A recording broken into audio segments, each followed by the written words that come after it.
let's take a look at how to use the climate control on the Tesla Model Y. It's a little bit confusing. There's a bunch of different settings. Firstly, if we just want to change the temperature, you can see the temperature listed down here on the left side of the screen, and it's a little hard to see, but there's two little arrows. So if I want to go up, make this a little bit warmer, I can do that.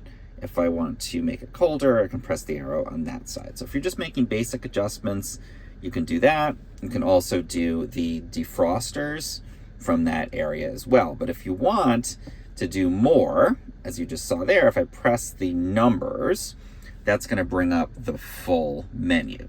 And then that allows me to customize a lot more of what I want to do. So I can set the steering wheel heat on and off. I kind of like the heated steering wheel. I think it's comfy. You can do a auto setting or a switch on and off the heated seats over here. And then we can also switch to the front and rear defrosters from this setting.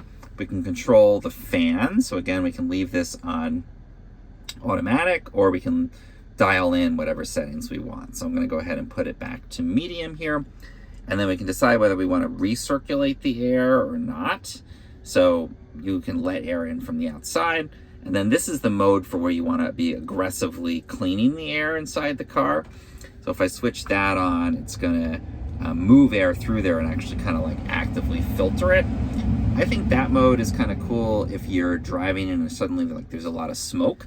I've driven around and there's been like a big smoky truck or something like that, and I've switched on that, and you don't smell it at all inside the car if you have that, because it's using that active filtration, not letting in anything from the outside. We can also switch over and we can adjust the front and rear settings on here if we want to dial in our temperature, and we want to dial in the heated seats on here as well, which is kind of cool. So you can, well, kind of warm, you can adjust that from this setting as well. And you can do the rear fan on there too if you want to have some air movement in the back. Now I'm going to go back up to the front setting. You can see it's indicating where the air is flowing from on here, and I can press on any of these and adjust on there as well, I believe. Yeah, let me see. No, I guess I can just go into here. Okay, so that's the basic settings on this.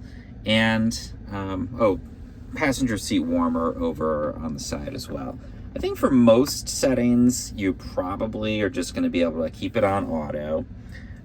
We can also adjust here to be only at our feet, only at our kind of chest level, and different settings on this. So I like to keep it on auto, and then I like to keep the steering wheel heat on because I just find it comfy, and then just adjust the temperature down here, and we are good to go.